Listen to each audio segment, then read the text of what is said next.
ओ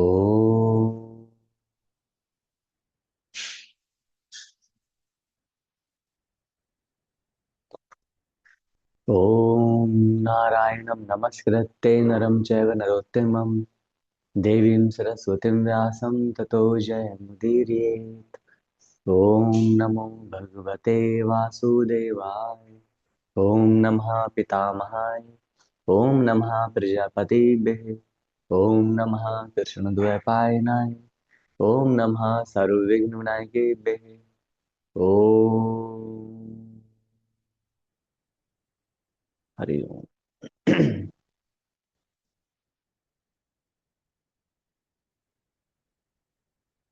तो अभी हम जुड़ने देते हैं कुछ अभी श्रद्धालु और भी जुड़ेंगे। अवधेश साधु जी।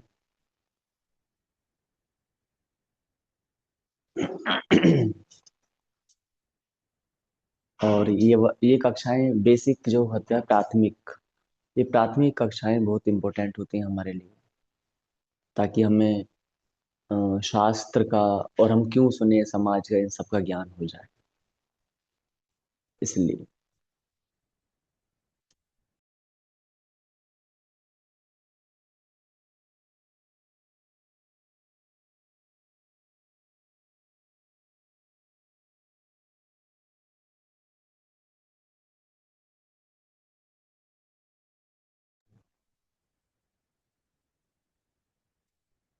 पिछली कक्षा में हमने पढ़ा था यहाँ तक, आप देख सकते हैं।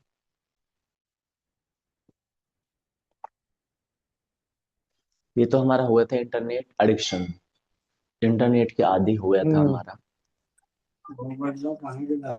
है ही है। फेल्ड एजुकेशन सिस्टम, असफल शिक्षा प्रणाली। जिन मंदिर गुरुकुल गौशाला के लिए हम सेवा कर रहे हैं, हम्म, इसकी आवश्यकता क्यों है, ये देखें। अभी अवधेश साधु जी और, अच्छा अवधेश साधु जुड़ चुके हैं, चलो ठीक है। हाँ, कैमरा ओपन कर देंगे सभी, यदि संभव है। हम्म, क्योंकि क्या, नमस्ते। भक्तों के दर्शन प्रातःकाल की बेला में हो जाने चाहिए, हाँ। इसलिए कि अभी पश्चिम बंगाल से एक साधु जी और हैं। नमस्ते। बहुत अच्छा। तो ये हमारा क्या है, सोशल मीडिया की फैमिली है। तो चलो हम बढ़ते हैं अपने क्रम की ओर। आपकी आवाज नहीं आई जब भी आप बोले ना कोई, ओ, तो पहले। हाँ, हम कह रहे थे ना। हेलो। हाँ जी। हाँ बोलिएगा। हम कह रहे थे कि अभी थोड़ा सा गौ सेवा के लिए एक ठो जरूरी काम करना बाकी रह गया है। इसके चलते थोड़ा सा हम डिस्टर्ब हो रहे हैं। अच्छा, क्या काम करना है? थोड़ा सा गाय के लिए चारा लाना बहुत जरूरी है, अभी नहीं आ पाया। तो फिर अभी बाद में क्लास हमको लोगे या कॉलेज जाना जाओगे? होगा, तो हम मीटिंग में शामिल रहेंगे, हम सब सुनेंगे सब कुछ, है ना। अच्छा अच्छा, ठीक है। ठीक है ठीक है ठीक है। ठीक हाँ है। चलेगा। हम हाँ। सब सुन लेंगे। लेकिन आप क्यों, हाँ चल जाएगा ठीक है। लेकिन दिन में आप अपने नोट्स बना लेना फिर, है ना। यूट्यूब के माध्यम से, यूट्यूब पर हम डालेंगे इसको, हाँ?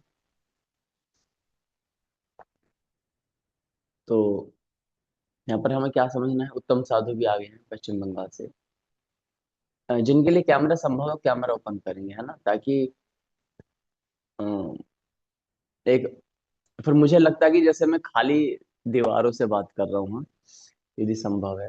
और प्रयास ही सभी करें कि 6:30 से लेकर के 7:30 का समय ये बिल्कुल हम फ्री कर दें। इस बीच में हम कोई भी कार्य ना करें। भले ही आप सभी शाम वाली कक्षा में मत आओ, कोई समस्या नहीं है, क्योंकि वो शाम वाली कक्षा ना वो आपके लिए नहीं है। वो जो एडवांस, जिन्होंने ये वाला सेशन पास कर लिया है, शाम वाली कक्षा उनके लिए है। वरना होगा क्या कि यदि आप सुबह भी लेंगे और कक्षा शाम को भी लेंगे तो आप टाइम मैनेजमेंट नहीं कर पाएंगे, होगा नहीं। तो इसलिए एक समय लें मॉर्निंग में, बट उसको अच्छे से लेना है। इसको फुल फ्री होकर के, इस बीच में कोई भी कार्य ना किया जाए। हम्म? इस बीच में कोई भी कार्य, क्योंकि जो एडवांस क्लासेज होती हैं वो बहुत इंपॉर्टेंट होती हैं, जो हम शाम के समय के भी ले रहे हैं ना वो। लेकिन पहले बेस बनना बहुत आवश्यक है, इसलिए बहुत गंभीरता के साथ में इसको लेना है। यदि आपके पास में कोई रास्ता है कि जो आपके पास जिम्मेदारियां हैं, सुबह के समय करने के काम है, उत्तरदायित्व हैं, यदि उन उत्तरदायित्व को 1 घंटे के लिए आगे पीछे किया जा सकता है, तो कृपा करके उन उत्तरदायित्व को आगे पीछे कर लीजिएगा।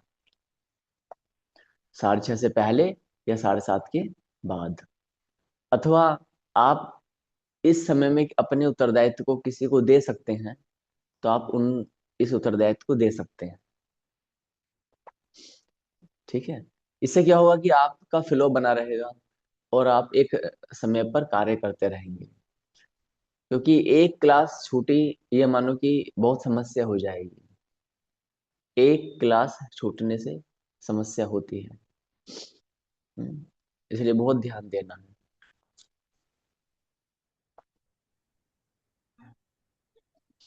हमारी एजुकेशन सिस्टम फेल है। इसको आप देखें, shameful option dance bye IIT Bombay students. IIT में यदि हमारे घर परिवार से कोई बच्चा चला जाए पढ़ने के लिए, तो उसका नाम संपूर्ण समाज में हो जाता है, कि लड़का आईआईटी से इंजीनियरिंग कर रहा है। वो इंजीनियरिंग तो कर रहा है, किंतु ये क्या है, ये वहां की लड़कियां हैं जो पढ़ाई लिखाई कर रही हैं। अब ये देखेंगे ये पढ़ाई लिखाई करने वाली बालिकाएं किस प्रकार की अश्लील वेशभूषा में नृत्य कर रही हैं। इनको कौन कहे कि ये विद्यार्थी हैं। विद्यालय एक ज्ञान का मंदिर होता है, उस ज्ञान के मंदिर में अपने अ, देह प्रदर्शन करना, नृत्य करना, ये कोई सभ्यता का कार्य नहीं है।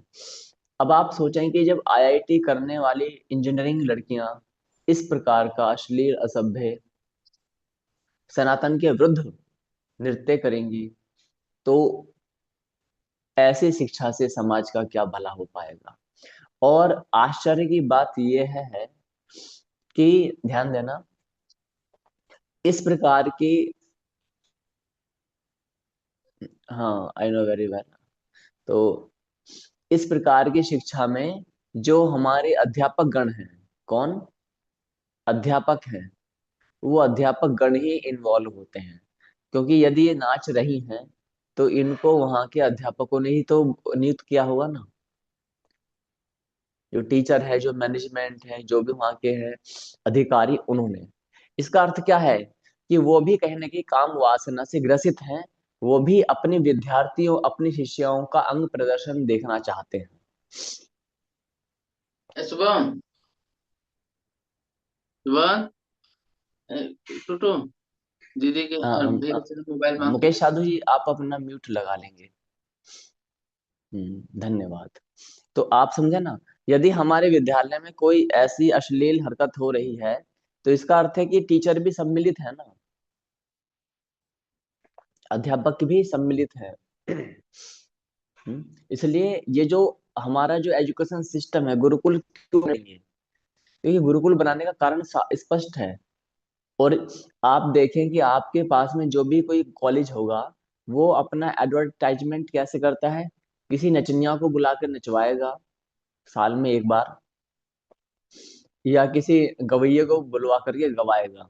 हम्म वो अश्लील बेहुदा गाने गाते हैं, लड़के लोग झूमते हैं, और फिर उसकी पब्लिसिटी हो जाती है कि यहाँ पर ये वाला कोई गायक आया है? इस प्रकार से होता है ना। तो सब आते रहते हैं, तो इसलिए क्या होता है, ये लोग, ये व्यापार इनका क्या हुआ, शिक्षा का व्यापार है ये। तो वही हमने कहा कि गुरुकुल प्रणाली है। कुछ व्यक्ति ऐसे भी हमारे संपर्क में आए जिन्होंने बोला कि गुरुकुल से कमाई कितनी हो जाएगी। हमने कहा प्रभु, कमाई यदि करनी तो आप हमसे संपर्क करना व्यर्थ है। आपका जीवन चल जाएगा, आपको रोटी चाहिए, कपड़ा चाहिए, रहने के लिए अच्छा चाहिए। ये सब चल, लेकिन ये तो हम तो सेवकों की ढूंढ रहे हैं, हम योद्धाओं को ढूंढ रहे हैं, हम लोभी लालची व्यक्तियों को नहीं ढूंढ रहे। आपने धर्म में भी क्या लगा दिया, कमाई लगा दी है। तो हम आपके योग्य नहीं है, ये शाश्वत आपके योग्य नहीं है। यहाँ सेवकों की आवश्यकता है। यहाँ पर देखेंगे जयपुर, जयपुर राजस्थान में है। A teacher in Rajasthan changed her gender and married her own student. अर्थात एक टीचर, जो ये आप पिंक कलर में देख रहे हैं, ये कोई पुरुष नहीं है, ये लड़की है। ये इसकी अध्यापिका है, किसकी, इसकी। ये स्टूडेंट थी और ये इसकी टीचर थी। ये फीमेल फीमेल है, ये पुरुष नहीं है। ये क्या है, एक स्त्री है। इन दोनों का आपस में प्रेम हो गया अपनी शिष्या से, इनको। तो इन्होंने सोचा तो अब मुझे क्या करना है, तो बोले हम दोनों विवाह करेंगे। तो बोले विवाह कैसे करना है। तो इस इन इन प्रभु जी ने, इन देवी जी ने कहा कि मैं स्त्री से पुरुष बन जाऊंगी। तो इसने अपना जेंडर चेंज करवा लिया, तो दाढ़ी वगैरह लगवा ली, और इसका बस अब ये लड़के की तरह दिखने लगी। तो आप सोचे कि इस लड़की के माता पिता ने क्या सोच करके इसको पढ़ाया होगा कि चलो मेरी बेटी सुरक्षित है, क्योंकि उसको एक लड़की ही पढ़ा रही है। लेकिन ये कलयुग कैसा आया, यहाँ पर स्त्री, जैसे पहले था ना वो शिखंडी, है ना। तो पहले स्त्री थी, उसने श्राप दिया कि मैं भीष्म की मृत्यु का कारण बनूंगी। तो उसने फिर अपने प्राण त्याग दिए, तो किन्नर बन गई वो। तो ऐसे ही अब क्या है, अब तो यंत्रों के द्वारा विज्ञान बल से जेंडर चेंज करवा लिया इसने। आप समझ रहे हैं। तो आप किस पर विश्वास करेंगे, यानी काम वासना, ये देखें आप, ये जो दिख रहा है ये पुरुष है नहीं, ये स्त्री है वास्तव में। लेकिन काम वासना इतनी बढ़ी हुई है, कामनाएं आसक्ति इतनी बढ़ी हुई है कि हम अपने जेंडर भी चेंज करवा लेते हैं। तो हमारी एजुकेशन सिस्टम का क्या लाभ, जो हमें सभ्यता संस्कृति न दे पाए, केवल एक पैसा कमाने वाली मशीन बना दे, उससे क्या लाभ। पैसा तो कोई स्मगलर भी लेता है, फिरौती मांगने वाले लोग भी, हफ्ता वसूली करने वाले जो गुंडे मवाली होते हैं वो भी पैसा कमाते हैं, वैश्या भी पैसा कमाती है। लेकिन धर्म कहाँ गया, धर्म की वैल्यू क्यों नहीं देती है शिक्षा। अब आगे देखते हैं, यहाँ पर देखें, ये अंडर 18 है मेरे विचार से, और ये लड़ रहे हैं। इसके हाथ में देखें, ये कुछ कुछ पत्थर वगैरह कुछ है, आई डोंट नो। तो ये सब स्कूल के बच्चे हैं और लड़ाई झगड़ा कर रहे हैं रोड पर खड़े होकर के। हम्म रोड पर खड़े होकर के, ये तो बहुत कुछ चलता है। आप इसको देखें, Devraj was murdered by his classmate अनार। ये इस बच्चे को, एक 10-12 साल के मुस्लिम बच्चे ने ही मार दिया। वो मुस्लिम बच्चा जो था, जिसे हम अनार्य बोलते हैं, विधर्मी बोलते हैं, उसने क्या किया, अपने पिता की लाइसेंसी बंदूक लाया स्कूल में और इसको मार दिया। अब 10-12 वर्ष के बच्चे में ये विष कहाँ से आया, उसकी बुद्धि में ये सब जहर कहाँ से आया। तो इसका कारण क्या है, इसका कारण है जो हमारी वर्तमान शिक्षा प्रणाली है, ये दूषित है। ये ना तो शिक्षा दे सकती है, ना संस्कार, ना रोजगार, कुछ नहीं, केवल समय बर्बाद। हम्म, केवल समय बर्बाद, समय व्यर्थ किया जा रहा है आपका। ये देखो, ये स्कूल के छात्र हैं, इसमें से कुछ छोटे भी हैं कुछ बड़े भी हैं, और ये कुछ खाना पीना चल रहा है, और ये बोतलें बता रही हैं कि ये लोग क्या कर रहे हैं। आरंभ में हमें लगा कि पानी की बोतल है, पानी की बोतल तो एक भी होती, लेकिन ये तो कुछ और ही चल रहा है। हम्म 3-3 बोतलें खुली हुई हैं, एक बोतल, दो बोतल, तीन बोतल। और ये छोटा बच्चा ये इसे शिक्षा ग्रहण कर रहा है कि मुझे भी थोड़ा बड़ा होकर के ऐसी बोतलें पीनी है।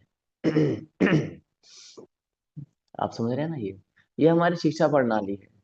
ये क्यों हुआ, क्योंकि हमने अपने शास्त्र को अलग कर दिया। और तो और, जो हमें पढ़ाने वाले अध्यापक होते हैं वो भी अश्लील होते हैं। उनकी भी, किसी जो टीचर्स होते हैं उनकी किसी गर्लफ्रेंड है, किसी बॉयफ्रेंड है। कोई बीड़ी पी रहा है टीचर, अध्यापक भी बीड़ी पीते हैं, अध्यापक भी गुटखा खैनी खाते हैं। आप ही सोचिएगा, अध्यापक भी पॉर्न वीडियो देखते हैं, नंगी नंगी जो वीडियो अभी दिखाया था मैंने आपको ऊपर स्क्रीन में, ऐसा। अध्यापक भी जो है गाली गलौज बकते हैं, आप सोचें। तो जब ऐसे अध्यापकों से हम अपने विद्यार्थियों को, अपने बच्चों को पढ़ाने के लिए फीस देंगे, तो आप विचार करें कि वो क्या शिक्षा देंगे। एक अध्यापक है जो बीड़ी पीता है, एक अध्यापक है जो गुटखा बियर सब खाता पीता है, मांस मच्छी भी खाता पीता है। एक अध्यापक वो है जो गालियां बकता है बाहर, गालियां बकता है। एक अध्यापक वो है जो और भी कुकर्मों में लिप्त है। आप उनके पास अपने बच्चों को भेज रहे हैं।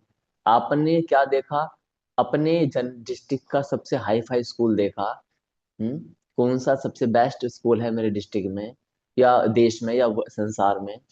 आप ऑक्सफोर्ड यूनिवर्सिटी में अपने भेज दिया किसी बच्चे को, ऑक्सफोर्ड यूनिवर्सिटी है, कोलंबी कोलंबिया यूनिवर्सिटी में भेज दिया कि मेरा बच्चा हार्वर्ड से पढ़ेगा, विदेश से पढ़ेगा।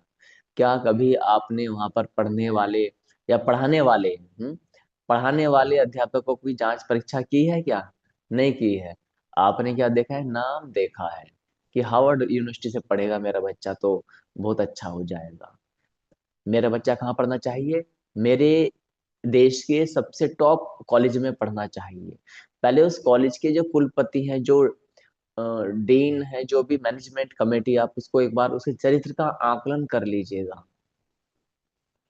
वो आपके बेटे को केवल पैसा कमाने वाली मशीन बना सकते हैं, मनुष्य कभी नहीं बना पाएंगे। इसलिए हमें बारीकी से काम, इसलिए गुरुकुल की आवश्यकता पड़ी हुई है। ऐसी कचरा पढ़ाई किस काम की? और देखा जाए तो जो पैसा कमाने वाली मशीन है, उसके लिए 4 साल बहुत है। कितने साल, ध्यान देना। पहली क्लास से लेकर के 12वीं क्लास तक का जो ज्ञान है, ठीक है, वो लगभग लगभग व्यर्थ है। यदि बचपन से लेकर के जवानी तक केवल 6 साल बच्चे पर परिश्रम किया जाए, तो वह बच्चा कमाने लायक हो जाएगा। एक एक कमाने वाला बैल बन जाएगा, गधा बन जाएगा, जो पैसा कमा के देगा आपको। माता पिता क्या चाहते हैं? यही तो चाहते हैं ना, मेरा बेटा कामयाब हो जाए, 2 पैसे कमाए, सरकारी नौकरी लग जाए, व्यापार करे। हम कब चाहते हैं कि मेरा बेटा चाहे येन केनचित अनिकेत, मेरा मेरा पुत्र भगवान का प्रिय बन जाए? कोई भी नहीं चाहता। कौन चाहता है बताए? आपने कभी सोचा क्या? कभी नहीं सोचा होगा। क्या सोचा है कि बेटा सरकारी की तैयारी कर ले, चाचा की लड़के की सरकारी में नौकरी लग गई, ताऊ के लड़के की उसमें लग गई है, मेरे जो पड़ोसी है ना उनकी वहां लग गई है नौकरी, उनका नंबर वहां पर आ गया है, वो व्यापार में उठ गया है, तो तुम ये कर लो। क्यों नहीं चाहते कि बेटा ये इनके इंचित अनिकेत, जैसे तैसे तुम्हारा गुजर बसर हो जाए और आप भगवान के भक्त बनो? पहले पहले भक्त बनाओ। आगे बढ़ते हैं। तो आप सोचे कि ऐसे आने के लिए फीस दे रहे हैं, महंगी महंगी।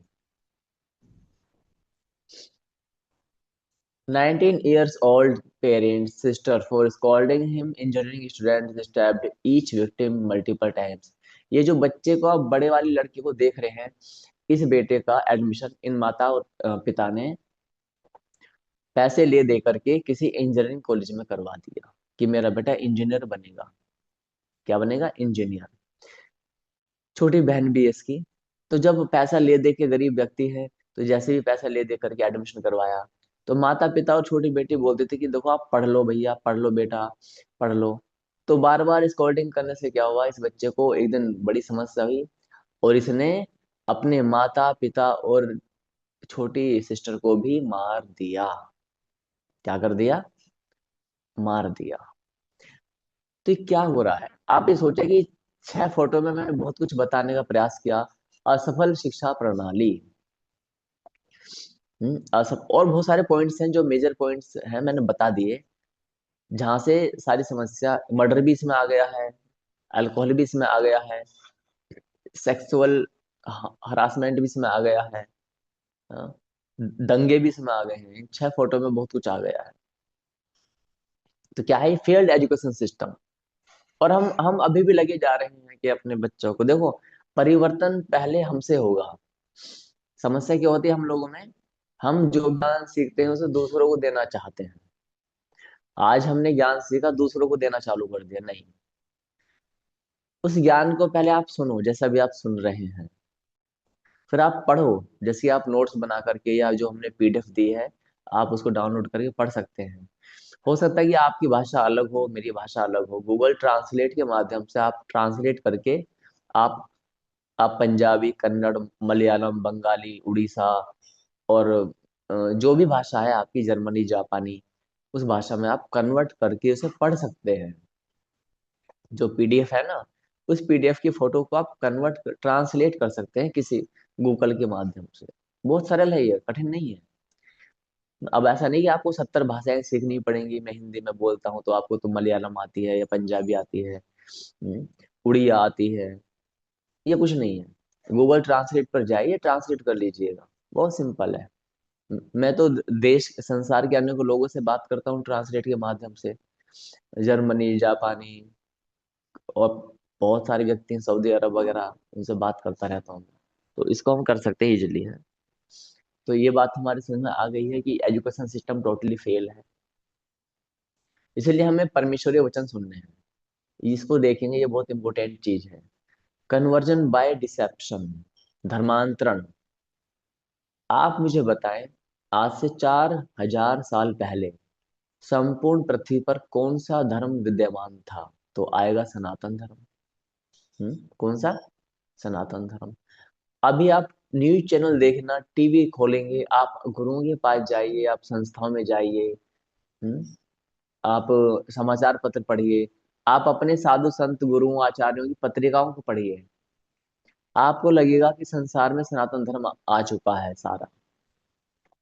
अब पूरी पृथ्वी पर सनातन धर्म आ जाएगा। यही सोचते हैं ना अभी आप, है ना? आप थोड़ा सा ना इस इमोशन से बाहर आइएगा, भावनाओं से बाहर आना होगा। टीवी को बंद कर दीजिए कुछ समय के लिए, आप प्रैक्टिकल देखिएगा। हमने क्या किया, सुबह सुबह चलाया आस्था, संस्कार और दिव्य चैनल चला दिया। सुबह सुबह जो भी हमारे भक्ति के चैनल होते हैं टेलीविजन पर, हमने वो चला दिए। और हम देखते हैं कि लाखों लाखों की भीड़ वहां बैठी होती है। हम्म क्या है, राम राज फिर आएगा, हर घर भगवा छाएगा, हम्म, हम हिंदू राष्ट्र बनाएंगे, पता नहीं क्या क्या हम बोलते रहते हैं। आप अपने घर से केवल 1 किलोमीटर के चारों ओर घूम करके आइए, 1 किलोमीटर के दायरे में चारों ओर। वहां पर जितने भी घर मकान है उनमें देखिए देखिए कि कितने लोग सनातन धर्म को फॉलो कर रहे हैं। मैं सनातनियों की बात कर रहा हूँ, फॉलो कर रहे हैं। इसका पता कैसे चलेगा? 6 चीजें होती हैं। कितनी? 6 चीजें। कौन कौन सी है 6? पहला है वास्तु। वास्तु, एक चिड़िया भी घोंसला बनाती है, एक सांप भी बिल में रहता है। तो पहला क्या है, एक जो पुजारी है वो भी मंदिर में रहेगा, जो योगी है वो गुफा में रहेगा, रहता ना कहीं तो। भले वो पेड़ के नीचे रहे तो पेड़ में भी ये देखेगा कि मैं कौन से पेड़ के नीचे रहूं, पीपल का है कि बरगद का है। ऐसा नहीं है कि वो किसी भी पेड़ के नीचे तपस्या करेगा। हम्म तो सबसे पहला है वास्तु। वास्तु का अर्थ होता है वस्तु। वस्तु माने पदार्थ। वस्तु माने पदार्थ, अर्थात आपके आसपास में जो भी वस्तुएं हैं वह सकारात्मक होनी चाहिए। और जो भवन आप बनाए, घर, मकान, दुकान, बिल्डिंग, वो शुभ होना चाहिए। इसे बोलते हैं वास्तु शास्त्र, जिसमें शुभ वस्तुओं को रखने की विद्या बताई जाती है। वस्तु में भवन निर्माण भी आ जाता है, वास्तुपत्य बोलते हैं, स्थापत्य, वास्तुपत्य। तो पहला क्या है, वास्तु। आप 1 किलोमीटर के दायरे में जाकर के देखें कि जो घर मकान पुराने बने उनको छोड़ दो। हम कहते हैं कि भाजपा आ गई है तो हिंदू राष्ट्र बन जाएगा और ऐसा हो जाएगा। ये सब कुछ नहीं होने वाला है ऐसा। ये इनके बस की बात नहीं है। ये काम शाश्वत के हाथ में है। हिंदू राष्ट्र नहीं, पूरी धरती से हिंदू सनातन बने, ये कार्य है। तो यहाँ पर देखना, वास्तु। आपको लगता है कि सनातन बढ़ रहा है, तो देखना वेशभूषा। दूसरा पॉइंट क्या है? वेश। पहला है वास्तु, दूसरा क्या है? वेश। वेश का अर्थ होता है उन्होंने कपड़ा क्या पहना हुआ है, लिबास क्या पहना हुआ है। सनातन में पुरुषों के लिए सुखद सामान्य स्थिति में क्या बताया गया है, बिना सिला वस्त्र धारण करना चाहिए। बिना सिला वस्त्र धारण करना चाहिए। हाँ, कोई रोग बीमारी है, कोई आपद धर्म है, कोई ठंड है, गर्मी है, ऐसी कोई विपरीत परिस्थिति है तो आप जो मर्जी पहन सकते हैं। जैसे बारिश से पड़ने के लिए, बचने के लिए आपने रेन कोट पहन लिया तो चल जाएगा, वो सुविधा है ना।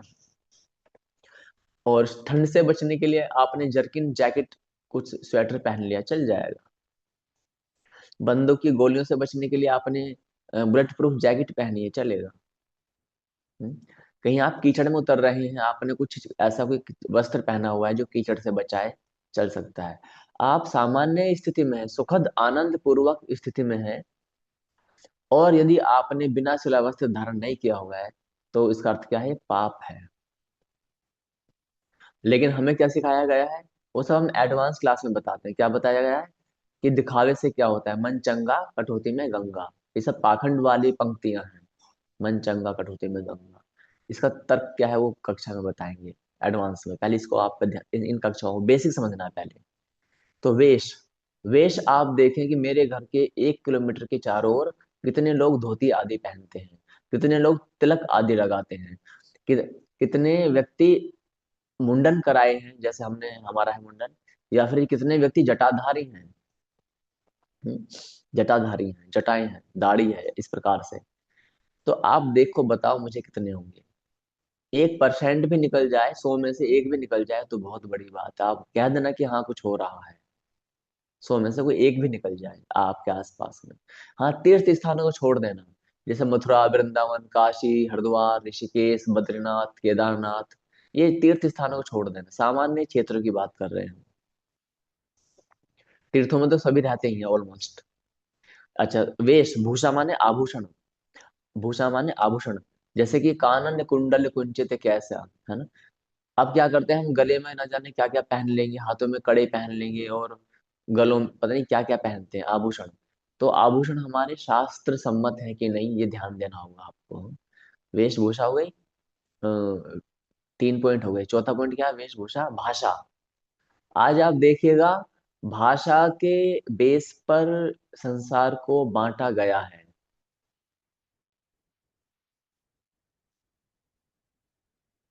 भाषा के बेस पर संसार को बांटा गया है।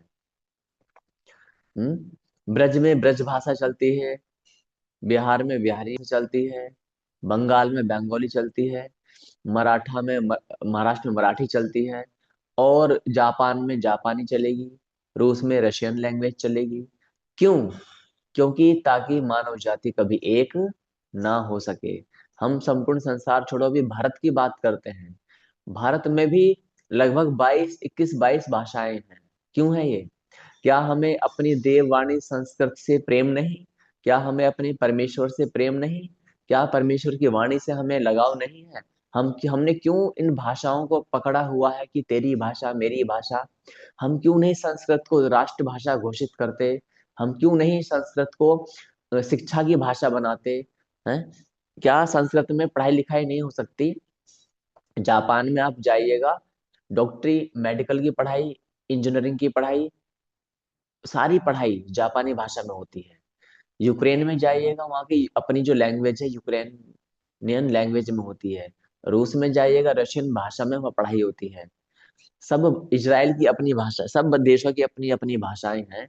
लेकिन हम अपनी हमारे हम तो अंग्रेजी सीखने चले हैं। क्यों? क्योंकि हमें हमें थूका हुआ चाटने की आदत है। किसी ने थूका और हमने चाट लिया। जबकि हमारी देववाणी तो संस्कृत है, क्यों नहीं हम संस्कृत को बोलते कि हम इस पर हम विस्तार से बताएंगे, अभी तो मैं आपको बता रहा हूँ संक्षेप में। वेशभूषा भाषा हमारी एक ही हो, बोलने की भाषा संस्कृत, पढ़ने की भाषा संस्कृत, कानूनी भाषा संस्कृत, पिक्चर फिल्में जो बनती है उनकी भाषा संस्कृत, और गाने जो बनते हैं उनकी भी भाषा संस्कृत। प्रत्येक स्थान पर संस्कृत ही हो, अन्य किसी भाषा का कम से कम भारत में नाम नहीं होना चाहिए। जिन व्यक्तियों को विदेशियों से वार्तालाप करनी है, उन उन गिने चुने व्यक्तियों को विदेशी भाषा सीखनी चाहिए। बाकी हमारे देश के अंदर अन्य किसी भाषा का कोई काम नहीं होना चाहिए। आपको मैं बताऊं कि मैं डिजाइनर हूँ एक 3D एनिमेशन।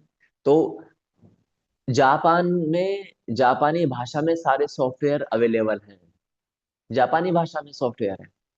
छोटा सा देश है, भारत से भी बहुत छोटा देश है। चाइना में चाइनीज भाषा में सारे सॉफ्टवेयर हैं। हम कहते हैं कि सारी भाषा कंप्यूटर में कैसे होगा? कंप्यूटर में बिजली से काम होता है, भाषा से नहीं। भाषा तो आप जो मर्जी बना दो, उसकी कोई भाषा नहीं है कंप्यूटर की। मूर्खों को पढ़ा दिया गया कि कंप्यूटर की भाषा इंग्लिश है। इंग्लिश नहीं है, उसकी भाषा प्लस माइनस है। बिजली के दो तार होते हैं ना, प्लस और माइनस। एनोड और कैथोड जो होता है, अर्थ और फेस जिसे बोलते हैं हम सिंपल भाषा में, वही उसकी भाषा है। कुछ लोग बोलते हैं 0 1 है, बाइनरी सिस्टम है। ये कुछ नहीं है, ये सब खिलौना है। मुख्य रूप से क्या है उसकी भाषा? कौन सी? प्लस और माइनस, अर्थात बिजली के जो दो तार होते हैं, वही उसकी भाषा होती है। तो इसलिए हमने यहाँ पे देखा धर्मांतरण क्यों हुआ ये। जब सारे संसार में यह भगवा था। आप देख रहे हैं भारत, स्क्रीन पर देखें भारत, ये भगवा रंग इतना सा हो गया और नीला नीला रंग सारा दिख रहा है। नीला रंग किसको इंडिकेट करता है? ये नीला रंग दिखा रहा है किसको? क्रिश्चियनिटी। हरा रंग इस्लाम, येलो बुद्धिज्म, हिंदुइज्म भगवा। चौथे नंबर पर हमारा सनातन है। जो धर्म, जो मत, जो विचारधारा संपूर्ण पृथ्वी पर थी, वो भारत में, ये तो दिखा रखा है, भारत में अनेकों राज्यों से सनातन धर्म समाप्त हो चुका है। अनेकों जनपदों से बिल्कुल समाप्त है। ये क्यों हुआ? इसका कोई उत्तर देगा क्या मुझे? हम, कारण क्या है, ध्यान देना। हम अपने हमने परमेश्वर को छुके, सबसे बड़ी समस्या। अच्छा, मुझे आप बता सकते हैं कि इस संसार को, धर्म को सबसे बड़ा किसी भी देश को सबसे बड़ा खतरा किससे है? तो आप कुछ ना कुछ कहेंगे, मैं आपकी जानकारी के लिए बता दूं। किसी भी देश को सबसे बड़ा खतरा उसके रक्षकों से ही होता है। आपके बॉडीगार्ड, मान लेते हैं अवधेश साधु के कौन है? बॉडीगार्ड है, दो गनर रखे हुए हैं, गनमैन। तो अब अगर यदि कोई पूछे अवधेश साधु को सबसे बड़ा खतरा किससे हुआ, वो बोलेंगे शत्रु से। शत्रु कहाँ रहता है? बोले यहाँ से 20 किलोमीटर दूर रहता है। लेकिन ये झूठ है। सबसे बड़ा खतरा किससे है? जो बॉडीगार्ड है उन्हीं से खतरा है। उनकी बंदूक यदि अंदर की ओर मुड़ गई तो खतरा उत्पन्न हो जाएगा, बाहर की ओर है तो ठीक। उसी प्रकार से किसी देश को सबसे बड़ा खतरा होता है उनके रक्षकों से। और देश के रक्षक होते हैं उसकी सेना। सेना यदि तख्ता पलट करना चाहे तो कुछ ही घंटों में तख्ता पलट हो जाता है, सरकारें बदल जाती हैं। आप जानते हैं सच्चाई को? सेना यदि विद्रोह कर दे, थल सेना, वायु सेना, जल सेना सब एक होकर के विद्रोह कर दे, तो ये राष्ट्रपति, ये संविधान, ये कानून, ये मुख्यमंत्री क्या कर पाएंगे? कुछ भी नहीं कर पाएंगे। यहाँ तक बात स्पष्ट है। जहां पर सैन्य शासन लागू होता है, वहां कुछ ही घंटों में सत्ता परिवर्तन होता है। वहां के मुख्यमंत्री, प्रधानमंत्री को जेल के अंदर डाल दिया जाता है। अनेकों देशों में ऐसा कई बार हो चुका है। सेना जो होती है वो अपने हाथ में शासन ले लेती है और रक्षक ही भक्षक बन जाता है। रक्षक ही भक्षक बन जाता है। मान लेते हैं कि अ, मुकेश साधु ने एक बंदूक वाला अपनी सुरक्षा के लिए रखवा लिया। वो बंदूक वाला जब तक रक्षक है तो ठीक, लेकिन जब वो मुकेश साधु का भक्षक बन जाएगा तो इनको संकट उत्पन्न हो जाएगा। अरे भाई, तुमने ये बंदूक मेरे कनपट्टी पे क्यों लगा दी? बोले आप तो मेरे रक्षक थे। तो एक ही सेकंड में पिक्चर चेंज हो जाती है। तो सबसे बड़ा भक्षक कौन है? जो रक्षक है वही सबसे बड़ा भक्षक है। तो सनातन धर्म की सबसे बड़ी हानि किससे हुई है? सनातन धर्म की सबसे बड़ी हानि हुई है, कोई बताएगा मुझे?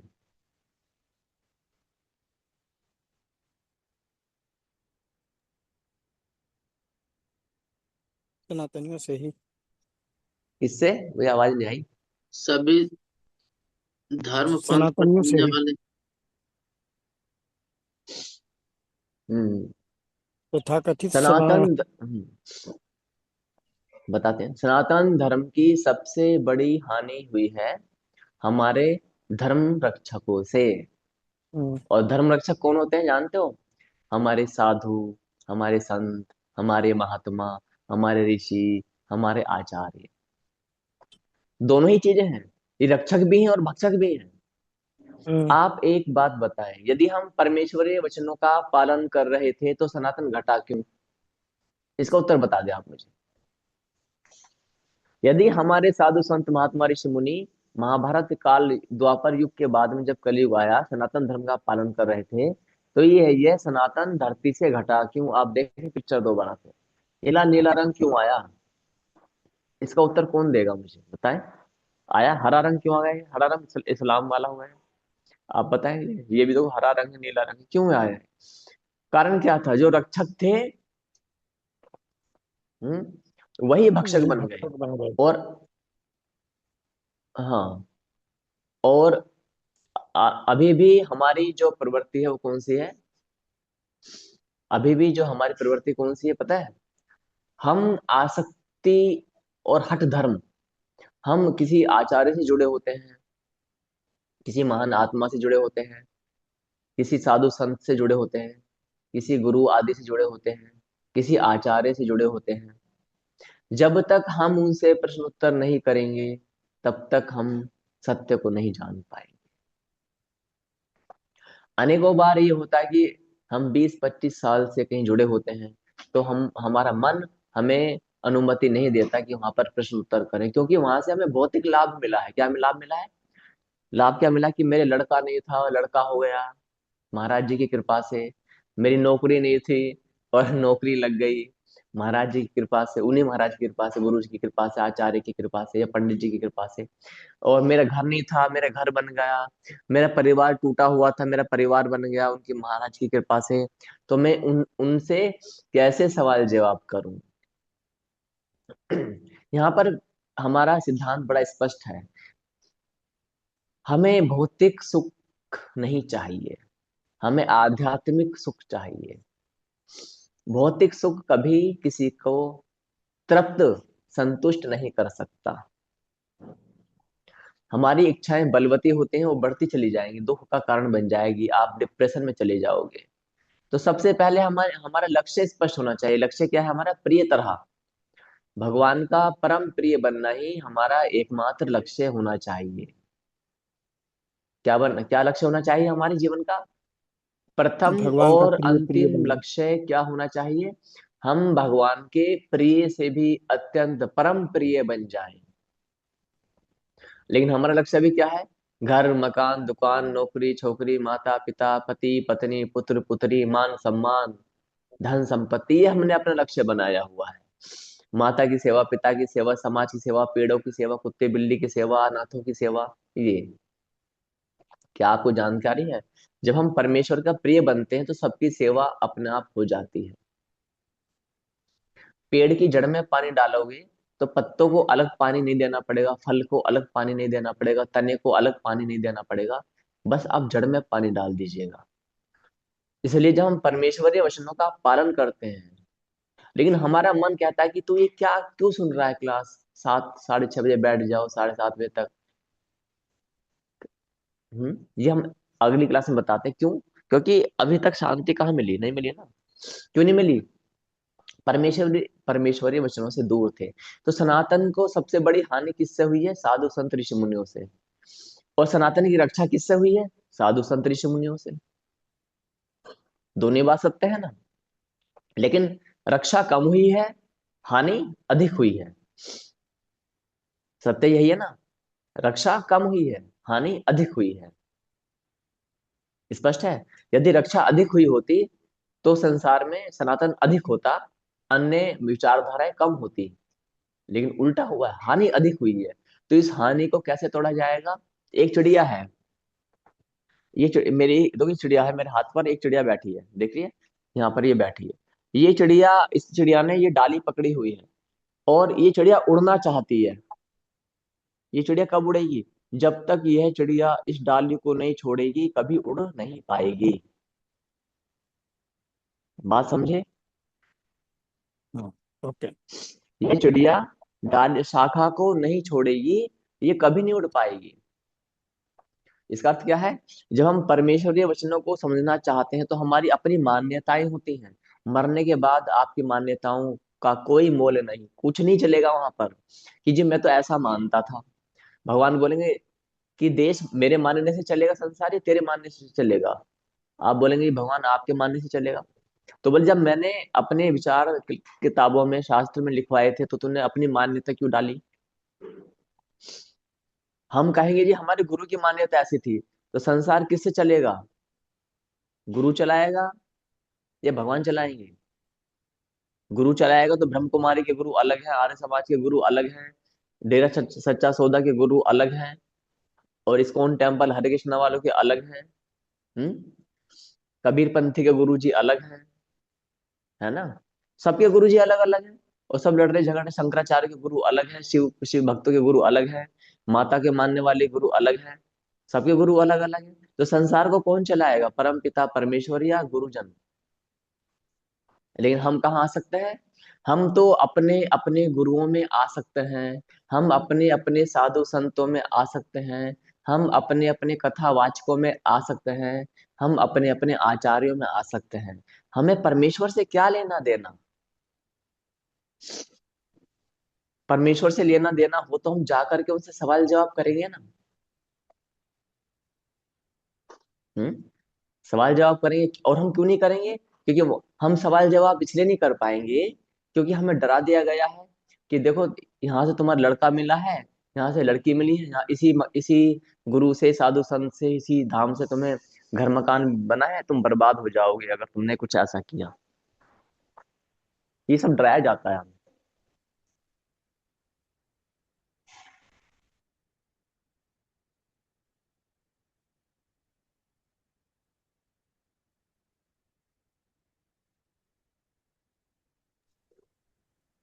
तो हमें क्या करना पड़ेगा? प्रश्न उत्तर करने पड़ेंगे। अपमान नहीं करना, छोड़ना नहीं है किसी को, बस प्रश्न उत्तर करने हैं। तो इसीलिए सनातन को सबसे हानि बड़ी हानि किससे हुई है? उससे। धर्मांतरण, इसे बोलते हैं हम धर्मांतरण। कहीं ले दे करके पैसा दे करके धर्म परिवर्तन कराया जा रहा है, कहीं बंदूक के बल पर धर्म परिवर्तन करवाया जा रहा है, कहीं तलवार के बल पर धर्म परिवर्तन करवाया जा रहा है, कहीं कहीं पर सरकारी एज सरकारों के द्वारा धर्म परिवर्तन किया जा रहा है। चल रहा है ना ये। तो मुकेश विश्वकर्मा पढ़ के लिए ही आदेश। क्या है प्रभु जी? आपने कुछ भेजा है, पढ़ लेता हूँ मैं आपको। आप कुछ लिखा भेजा है मुकेश साधु जी ने। तो वास्तव में क्या, पद के लिए ही देश का बंटवारा हुआ था, ये सनातन का हाल। हाँ, मुकेश साधु ने बड़ा अच्छा लिखा। क्या लिखा है? पद प्रतिष्ठा के लिए ही। हम्म। पद प्रतिष्ठा के लिए ही क्या हुआ है? ये हुआ है। बहुत अच्छा। लेकिन अब हम परमेश्वरीय वचन पढ़ रहे हैं, बेसिक समझ रहे हैं। मैंने इतने सारे पॉइंट्स बताए हैं। इसका अ, समस्या शाश्वत के पास, हमने आपको समस्या बताई, समाधान भी शाश्वत के पास है। हमें संसार में समस्या बताने वाले बहुत मिलेंगे, समाधान वाला तो शाश्वत ही है, अन्य कोई नहीं। जो जड़ में काम करता है। आपने एक शब्द सुना है, धरातल पर काम करना? सुना ना? बैकग्राउंड पर काम करना। हम बैकग्राउंड पर काम नहीं करते केवल, हम जड़ में काम करते हैं, और जड़ में जो काम होता है वो दिखता नहीं है। जड़ में काम दिखता नहीं है, लेकिन जब उसका प्रभाव आता है, प्रचंड प्रभाव आता है।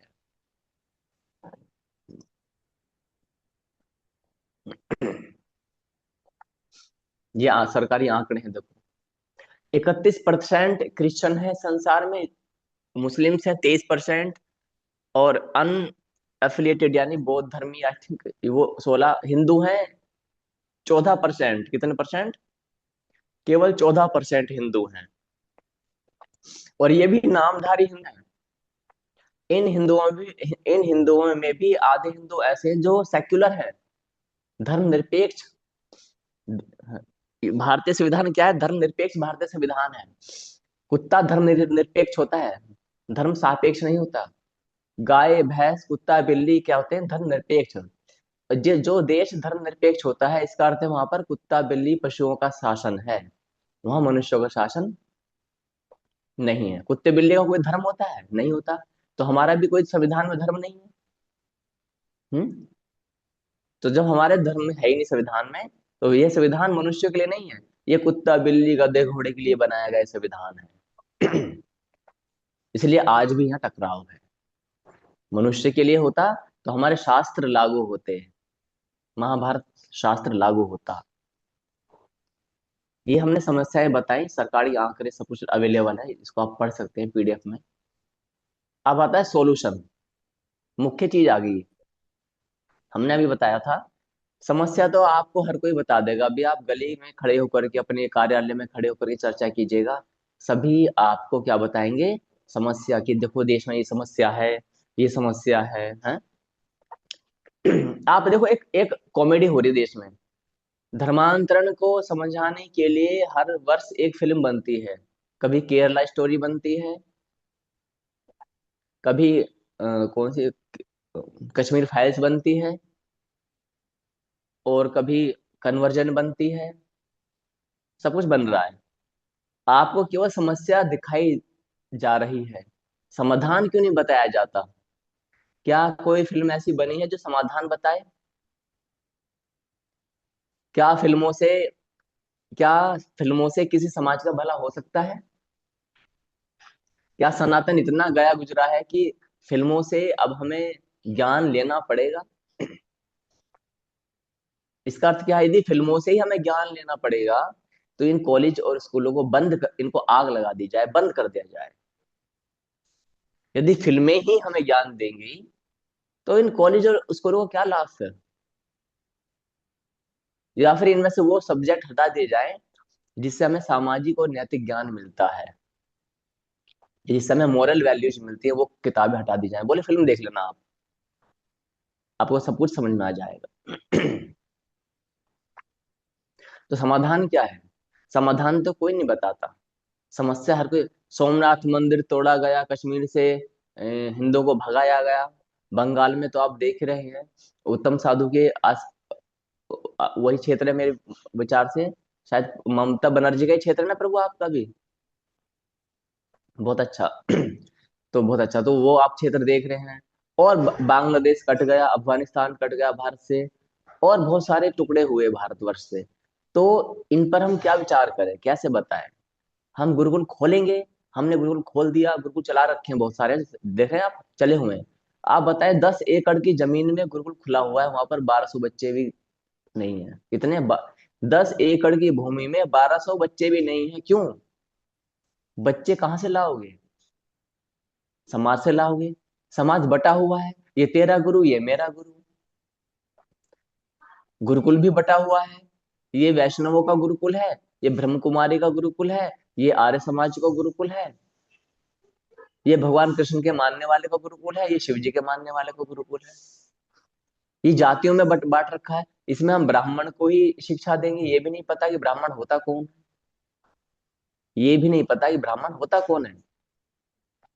एडवांस क्लास में बताएंगे ब्राह्मण की भगवान ने परिभाषा क्या बताई, श्लोक में बता देता हूँ, इसको लिखना मत अभी।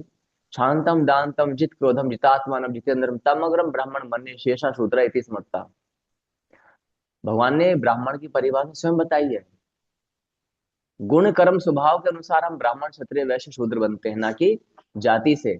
लेकिन हम अपने नाम के पीछे क्या लगाते हैं? जाति लगाते हैं। इसलिए शाश्वत में प्रत्येक के नाम के पीछे साधु या साध्वी लगाया जाता है। हम क्या बोलते हैं? अवधेश साधु, मुकेश साधु, उत्तम साधु, देवव्रत साधु, इस प्रकार से हम बोलते हैं। मुकेश साधु, क्या आप हमें सुन पा रहे हैं? बहुत अच्छा। आप समझ रहे हैं ना? अभी अभी जो मैंने समस्याएं बताई हैं, ठीक है, एक बार इन समस्याओं को मैं बताता हूँ एक बार फिर से, फिर हम अपना नया कंटेंट आरंभ करेंगे। बहुत तेज गति से बताऊंगा, ध्यान देना। अब कोई काम मत करना, केवल 10 मिनट आपके पास है, 10 मिनट में क्लास विराम लगा दी जाएगी।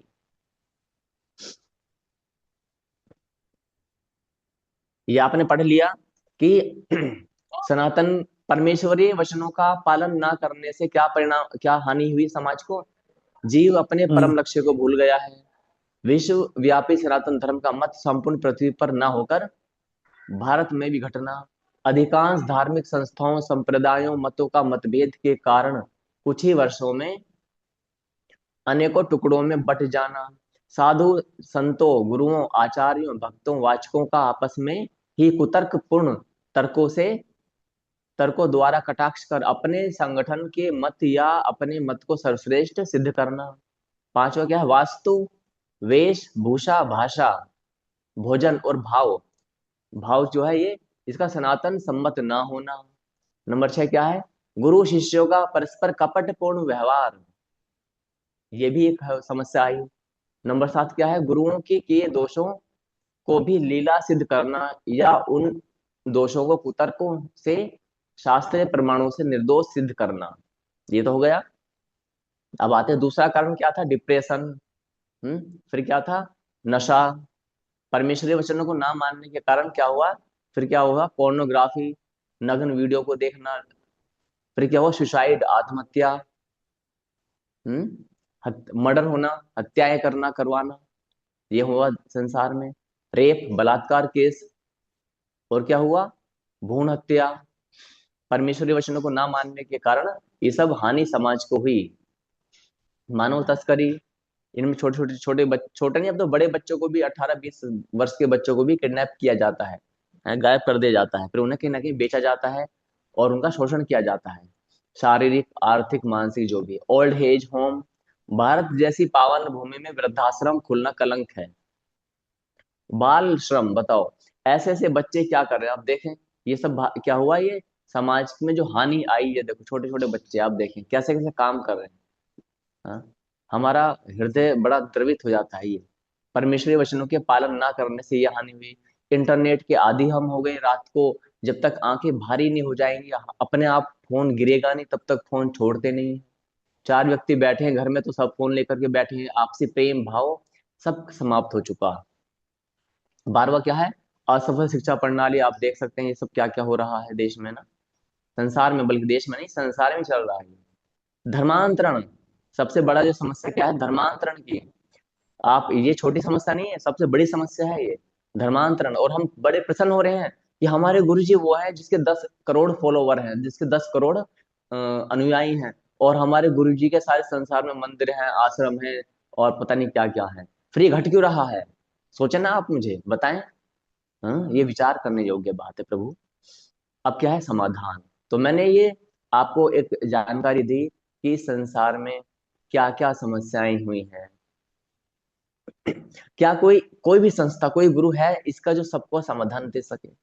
क्या आपके संपर्क में कोई साधु संत, महात्मा, ऋषि मुनि, कोई ऐसा व्यक्ति, कोई नेता, अभिनेता, कोई अध्यापक, कोई इंजीनियर, कोई डॉक्टर, कोई अधिवक्ता, एडवोकेट, कोई वैज्ञानिक, कोई है जो इन सभी समस्याओं का समाधान दे सके?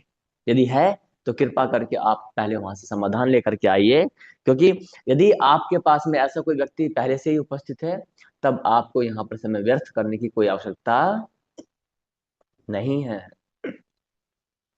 यदि आपको लगता है कि इन सब समस्याओं का समाधान एक मंच पे नहीं हो सकता, तो शाश्वत आप ही के लिए है। यहाँ पर इन सब समस्याओं का समाधान है। क्या, किसके आधार पर?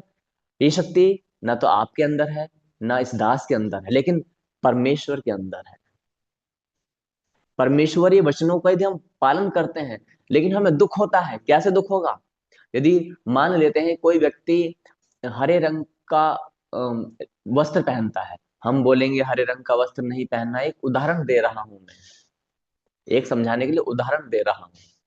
हमने कहा कि हरे रंग का वस्त्र नहीं पहनना है, भगवान ने मना किया। हम क्यों नहीं पहनेंगे? हम तो बचपन से पहनते आ रहे हैं, हरे रंग को पहन के तो हमें बड़ा अच्छा लगता है, हमारे बहुत सारे काम बने हैं। आपको आपको आपका लक्ष्य अब चेंज हो चुका है, और यदि आपका लक्ष्य अभी भी कुछ और है, तो इसका अर्थ क्या है? कि हम भगवान से प्रेम नहीं करते। हम तो अपने लक्ष्य से, जो काल्पनिक लक्ष्य बनाए हैं, जो सांसारिक लक्ष्य बनाए हैं, जो परिस्थितियों के कारण से लक्ष्य बन गए हैं। उदाहरण के लिए एक बात बताता हूँ। मान लेते हैं किसी के यहाँ पर पानी की व्यवस्था नहीं है, अच्छे पानी की, उसको पानी 10 किलोमीटर दूर से लाना पड़ता है, कभी कभी प्यासे रहना पड़ता है, कभी कभी बिना नहाए रहना पड़ता है, कभी कभी बर्तनों को, गंदे बर्तनों में ही भोजन पकाना पड़ता है। तो उसका लक्ष्य क्या बनेगा? क्योंकि उसकी परिस्थिति भगवान की नहीं है, उसकी पहले बेसिक नीड्स की परिस्थिति है। तो निश्चित रूप से उसका जीवन का प्रथम और अंतिम लक्ष्य होगा कि मैं शुद्ध पेयजल की व्यवस्था करूंगा।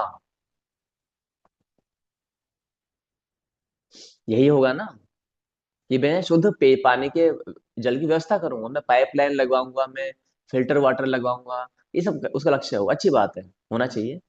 लेकिन जब हम परमेश्वरीय वचनों को सुनते हैं, समझते हैं, तो इसमें संपूर्ण समाधान आ जाता है।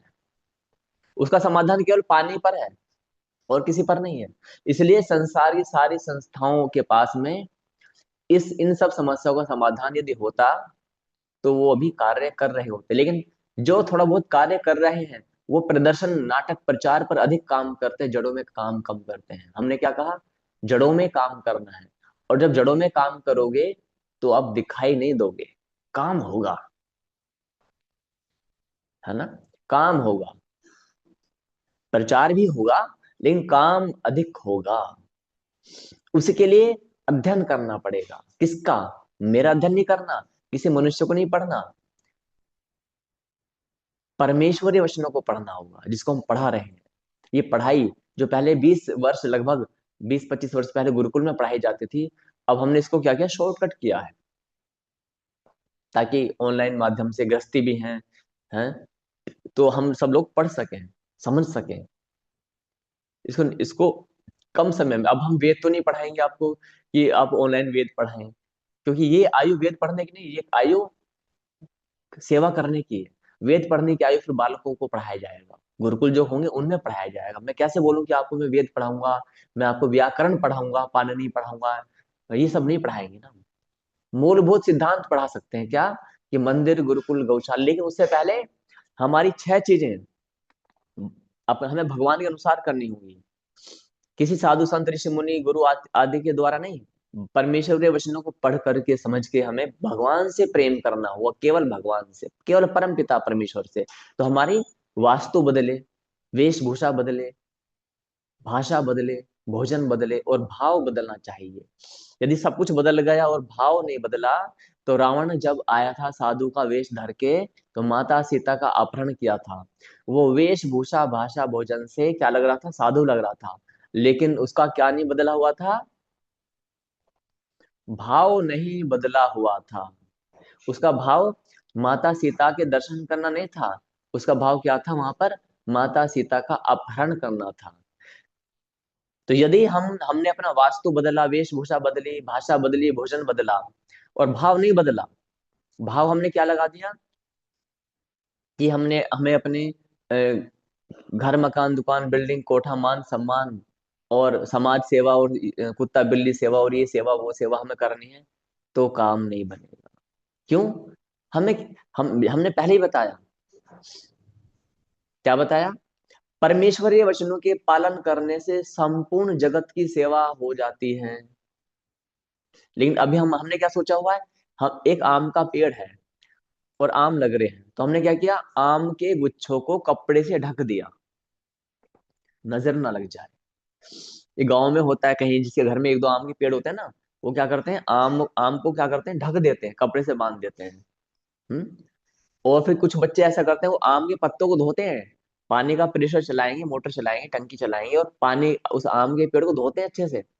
आम देगा ये पेड़, आम देगा। अरे महान आत्मा, जो आम के बाग होते हैं, क्या वहां पर जो उस बाग का जो माली होता है, वो प्रत्येक आम को कपड़े से बांधता है? नहीं बांधता।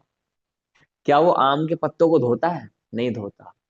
वो आम की जड़ों पे ध्यान देता है कि कोई कीड़ा ना लग जाए, पानी देना है, खाद देनी है। ज्यादा कदा पत्तों को देख लेता है कि कोई कीड़ा ना लग जाए। लेकिन अधिकांश 75% ध्यान उसका जड़ पर होता है, फल पर नहीं। और हमारा तो लक्ष्य ही अलग अलग बने हुए हैं। आओ पेड़ लगाएं हम। आप पहले सनातन धर्म को तो समझो। भगवान ने क्या कहा है?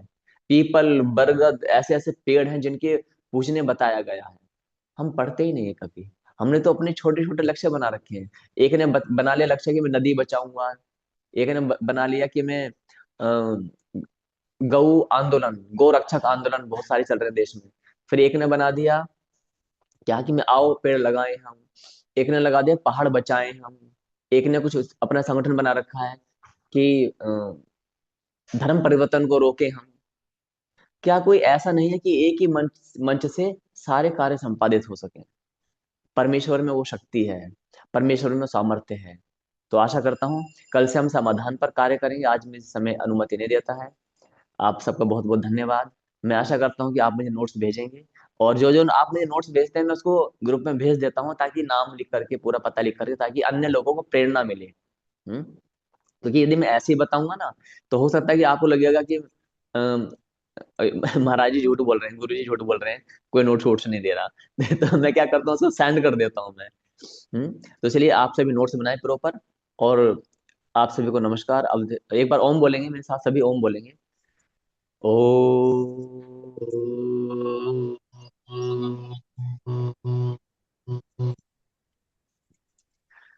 नमस्ते अवधेश साधु, नमस्ते मुकेश साधु, नमस्ते शिवानी साधु, नमस्ते उत्तम साधु, नमस्ते देवव्रत साधु, नमस्ते गुरुदेव। नमस्ते।